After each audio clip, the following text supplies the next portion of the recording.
Hey, this is Pete from Abstract Ocean. This is a super quick video just to show you our hidden center console tray. We're installing it in a second generation center console, but we have the same for the first generation center console as well.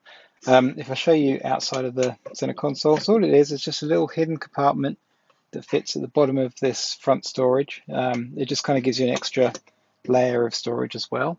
You'll see they've already cleared out all the crap from my center console, so I'm going to open it up. First thing, take out the rubber mat. Second thing, if you have one of our sliding center console trays, we're going to get that out of the way. It's compatible with it, we just need it out of the way to install it. And then to install the tray, pretty easy. Literally just drop it in there, and you'll see once it's in there, you wouldn't even know it was there. And then to open it, there's actually a little kind of cover at the back here, which isn't showing up too well, but just put your finger in there, lift it up, and then you have that additional storage. But when it's closed, you would have no idea that it was there at all. And then I'm going to go ahead and put my sliding center console tray back in.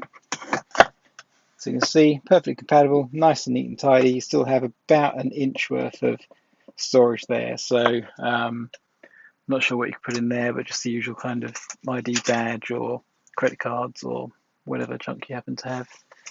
There we go, ID badge. Cool. All right, thank you for watching.